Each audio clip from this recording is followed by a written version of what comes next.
2024 में एक YouTube channel मत खोलना अगर आपके पास इन 6 चीजों की नॉलेज नहीं है तो, वरना आप भी 90% यूट्यूबर्स की तरह अपनी जिंदगी के 1-2 साल बर्बाद कर लेंगे और एंड में कहेंगे कि यूट्यूब तो लक का गेम है। और इन 6 पॉइंट्स में से लास्ट पॉइंट सबसे इम्पोर्टेंट है, क्योंकि वो आपको सिर्फ एक यूट्यूबर नहीं बनाता बल्कि आपको एक रियल इन्फ्लुएंसर बनाता है। इसलिए वीडियो को स्किप करने की गलती बिल्कुल भी मत करना, वरना आपका फेल होना तय है। तो शुरू करते हैं पॉइंट नंबर 1 से, जो की है 2024 के शुरू होते ही आप लोगों ने एक रेजोल्यूशन तो बना ही लिया होगा कि इस साल मैं अपने चैनल पे इतने सब्सक्राइबर्स तो गेन करके रहूंगा ही रहूंगा, या फिर एक नया चैनल बनाऊंगा और उसे किसी भी हालत में मोनेटाइज करवाऊंगा। लेकिन 1 महीना हो गया है और आपको कुछ भी ग्रोथ नहीं दिख रही है और आप ऑलरेडी गिव अप करने की हालत पे हो। इसका रीजन ये है कि आपको पता ही नहीं है कि YouTube का एल्गोरिदम वर्क कैसे कर रहा है। आप जानते ही नहीं हो कि YouTube आपसे चाहता क्या है और बस एक तरफा प्यार की तरह आप अपनी तरफ से एफर्ट डाले जा रहे हो और कोई रिस्पॉन्स नहीं मिल रहा। अभी मजा आएगा ना, वीडियो मिल रहा है। YouTube एक सोशल मीडिया प्लेटफॉर्म है जो कि एड रेवेन्यू से अपनी मेन अर्निंग करता है और हर सोशल मीडिया प्लेटफॉर्म की तरह YouTube को सिर्फ एक ही चीज चाहिए, वो है कि लोग उसके प्लेटफॉर्म पे बने रहे जितनी ज्यादा देर तक हो सकता है उतनी ज्यादा देर तक, तभी YouTube को फायदा होगा। और इसमें YouTube आपकी मदद चाहता है, आपसे एक ऐसा कंटेंट बनवा के जिसको लोग ज्यादा देर तक देखे और YouTube पे बने रहे। लेकिन 90% यूट्यूबर्स इस बात को नहीं समझते हैं और इसलिए YouTube उनका कंटेंट कभी भी ऑडियंस को सजेस्ट नहीं करता है। इसे एक एग्जांपल से समझते हैं। मान लेते हैं आपने एक नया YouTube चैनल खोला और आपने अपनी एक वीडियो अपलोड करी। YouTube उस वीडियो के टाइटल, डिस्क्रिप्शन और कीवर्ड्स के बेसिस पे उस वीडियो को कुछ लोगों को सजेस्ट करेगा, जिसके बाद वो लोग आपके थंबनेल के बेसिस पे आपकी वीडियो पे क्लिक करेंगे और उसे देखेंगे, जिससे YouTube को ये पता चल जाएगा कि आपकी वीडियो किस तरह के लोगों को पसंद आ रही है और फिर YouTube सिमिलर इंटरेस्ट वाले लोगों को आपकी वीडियो भेजेगा और फिर चेक करेगा कि वो लोग आपकी वीडियो पे कैसा रिएक्ट कर रहे हैं। YouTube बेसिकली 2 चीजों को ट्रैक करता है, वॉच टाइम और एंगेजमेंट। YouTube देखेगा कि जिन लोगों को उसने आपकी वीडियो सजेस्ट की थी वो कितनी देर तक आपकी वीडियो देख रहे हैं। अगर ऑडियंस उसे काफी देर तक देख रही है या फिर पूरा देख रही है तो YouTube उस वीडियो को और ज्यादा प्रमोट करेगा और ज्यादा से ज्यादा लोगों को दिखाएगा, क्योंकि इस वीडियो की वजह से लोग YouTube पे 7 से 10 मिनट एक्स्ट्रा रुक रहे हैं, जिससे YouTube काफी मोटा पैसा छाप रहा है। वहीं अगर इस वीडियो की ऑडियंस रिटेंशन कम होती तो YouTube इसे सजेस्ट करना बंद कर देता, क्योंकि YouTube अपनी ऑडियंस का मूड खराब करके उसे दूसरे सोशल मीडिया प्लेटफॉर्म पे नहीं भेजना चाहता है। ठीक इसी तरह अगर आपकी ऑडियंस आपकी वीडियो पे एंगेज कर रही है, यानी कि लोग उस पे कमेंट कर रहे हैं या फिर उसे शेयर कर रहे हैं, तो भी YouTube आपकी वीडियो को प्रमोट करेगा, क्योंकि अगर आपकी वीडियो शेयर की जा रही है तो लोग बाकी प्लेटफॉर्म को छोड़ के आपकी वीडियो देखने आ रहे हैं, जिससे अगेन YouTube का मेन मोटिव कंप्लीट हो रहा है, लोगों को अपने प्लेटफॉर्म पे रोक के रखना। और वहीं अगर आपकी वीडियो पे कुछ ज्यादा कमेंट्स आ रहे हैं तो काफी सारे लोग कमेंट्स का रिप्लाई भी करेंगे, बहसबाजी भी करेंगे और किसी न किसी तरह एंगेज करेंगे, जिससे आपका तो मेंटल पीस खराब हो जाएगा, लेकिन YouTube अपना पैसा छाप लेगा आपको कुछ एक्स्ट्रा मिनट इस प्लेटफॉर्म पे रोक के। लेकिन वहीं अगर आपकी वीडियो एंगेजमेंट लाके नहीं दे पा रही है या फिर वॉच टाइम लाके नहीं दे पा रही है तो YouTube आपकी वीडियो को यूजलेस समझेगा और उसपे अपना टाइम वेस्ट नहीं करेगा। अब आधे से ज्यादा लोग इस चीज को नहीं समझ पाते हैं और वो लगातार YouTube पे अपना कंटेंट डालते रहते हैं, जिसकी वजह से वो ग्रो ही नहीं कर पाते।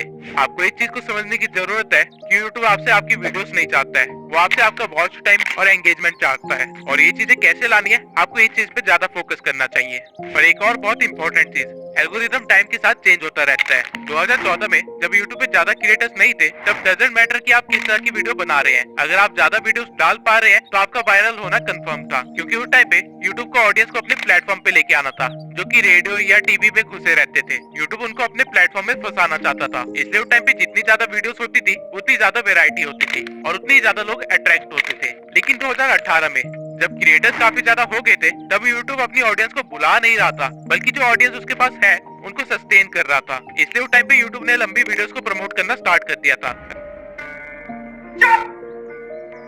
अगर आप उस टाइम पे कुछ 1 घंटे की वीडियो या फिर 30 मिनट की वीडियोस बनाते तो आपके वायरल होने के 90% चांसेस ज्यादा थे। और इसके बाद 2020 में एक और चेंज आता है जब टिकटॉक और रील्स का जमाना स्टार्ट हो जाता है। अब लोगों को लंबी वीडियो नहीं देखनी थी, बल्कि उनको जल्दी जल्दी वीडियोस देखनी थी और इसलिए YouTube ने शॉर्ट्स इंट्रोड्यूस किए। और इवन अभी भी YouTube शॉर्ट्स को काफी ज्यादा प्रमोट कर रहा है, क्योंकि शॉर्ट्स देखते देखते कब 1-2 घंटे निकल जाए पता ही नहीं चलता। और यही तो YouTube को चाहिए कि आप उसके प्लेटफॉर्म को छोड़ के जाओ ही ना।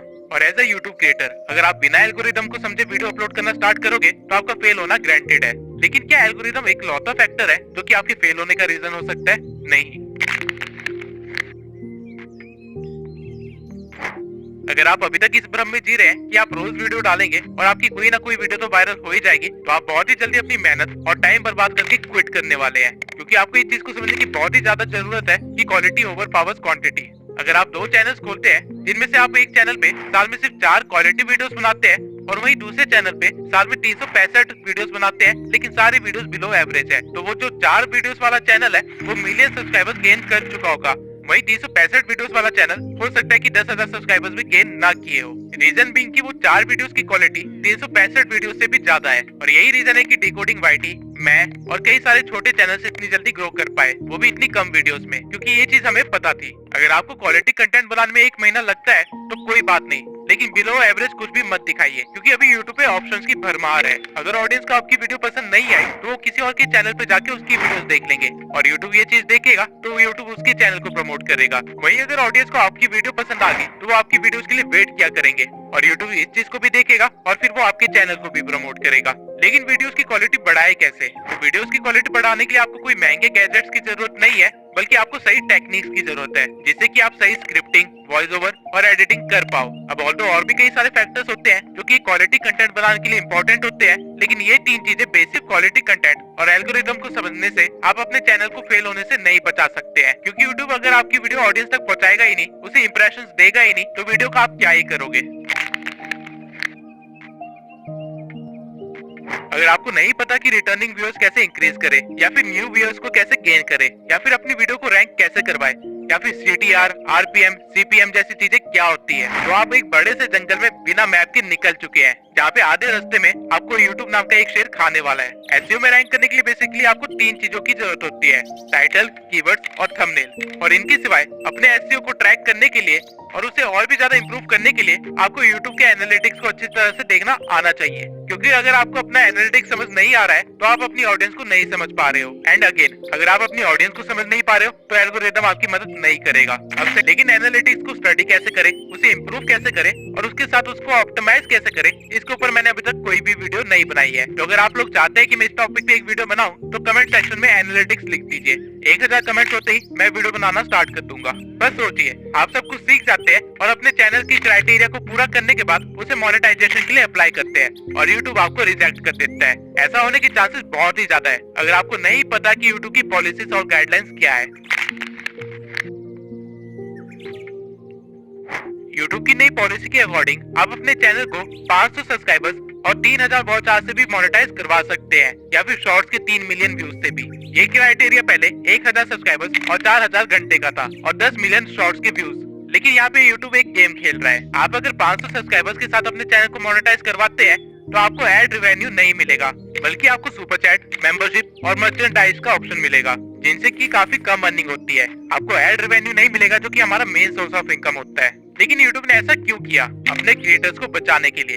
यूट्यूब आप पे मेहरबान नहीं हो रहा है, बल्कि टिकटॉक ने अपना क्राइटेरिया लो कर दिया था, इसलिए यूट्यूब को भी लो करना पड़ा, ताकि उसके क्रिएटर्स यूट्यूब को छोड़ के टिकटॉक पे ना भागे। और अगर आपको लग रहा है कि आप सिर्फ शॉर्ट्स बना के वायरल हो जाओगे और अपने यूट्यूब चैनल को मोनेटाइज करवा लोगे, तो let me tell you one thing, shorts पे अर्निंग ना के बराबर है, अंटिल आपके हर शॉर्ट्स मिलियन व्यूज के ऊपर न जा रहे हो। बल्कि एक शॉर्ट को वायरल करने से ज्यादा आसान एक लॉन्ग फॉर्म कंटेंट को वायरल करना है। लेकिन यूट्यूब ने आपके दिमाग में इसकी टोटली अपोजिट चीज भर दी है, जिसकी वजह से आप काफी ज्यादा टाइम और मेहनत बर्बाद करने वाले हैं। अगर आपको सिर्फ वायरल होना है तो शॉर्ट्स आपके लिए सही चीज है, लेकिन आप अगर यूट्यूब पे एक करियर बनाना चाहते हैं और यहाँ से अर्निंग करना आपका मेन गोल है, तो आपके लिए शॉर्ट्स सही चीज नहीं है। इसके सिवाय AI के ट्रेंड में होने के कारण यूट्यूब ने AI से रिलेटेड भी काफी सारी पॉलिसीज निकाली है, लेकिन इन पॉलिसीज में कहीं भी AI वॉइस यूज करने से मना नहीं किया गया है, अंटिल आप किसी और की वॉइस को क्लोन करके अपनी वीडियो बना रहे हो। अगर आप 11 लैब जैसी किसी वेबसाइट से अपनी वॉइस जनरेट करवा रहे हो तो कोई प्रॉब्लम नहीं है, लेकिन अगर आप उसको बोलते हो कि डोनाल्ड ट्रंप जैसी वॉइस को क्लोन करके आपकी वीडियो बनाए, तो आपके लिए एक प्रॉब्लम है। सेम वे में अगर आप AI से कोई वीडियो 0 से एडिट करवाते हो तो कोई प्रॉब्लम नहीं है, लेकिन अगर आप किसी और का कंटेंट उठा के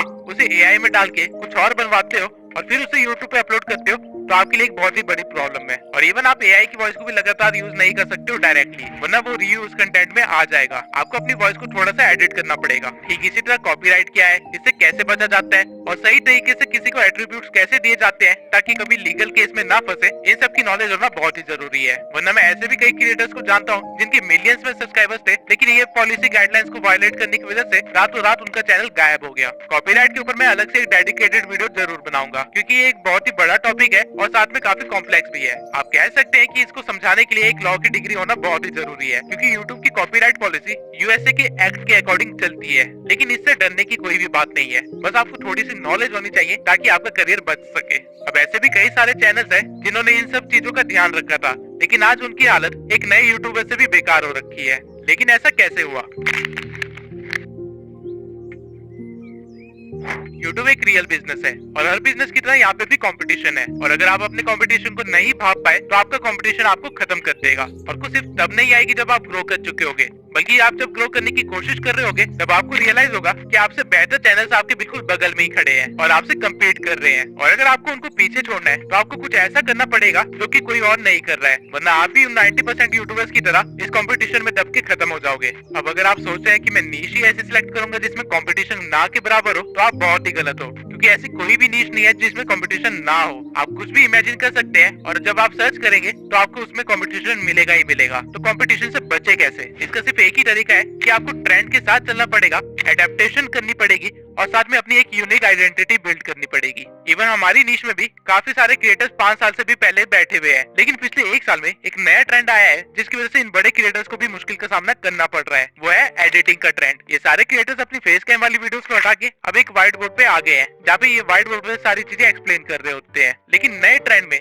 जहाँ एडिटिंग के थ्रू हर चीज को एक्सप्लेन किया जा रहा है, उसे ये अडेप्ट नहीं कर पाए, जिसकी वजह से छोटे चैनल्स भी इनसे ज्यादा व्यूज ले जा रहे हैं। और ठीक इसी तरह छोटे चैनल्स में भी कंपटीशन काफी ज्यादा बढ़ गया है, जहाँ पे ग्रो करने के लिए आपको कुछ यूनिक करना पड़ेगा। और वो कोई भी छोटी सी चीज हो सकती है, चाहे आपके बोलने का तरीका हो सकता है, आपकी स्क्रिप्टिंग का स्टाइल हो सकता है, या फिर मेरी तरह एक एआई अवतार हो सकता है, लेकिन कुछ अलग जो कोई और ना कर रहा हो। अब अगर आप कंपटीशन से बच भी गए तो आपको वो करना है जो बड़े क्रिएटर्स मजबूरी में नहीं कर पाते हैं और छोटे क्रिएटर्स बिना किसी प्रॉब्लम के कर सकते हैं।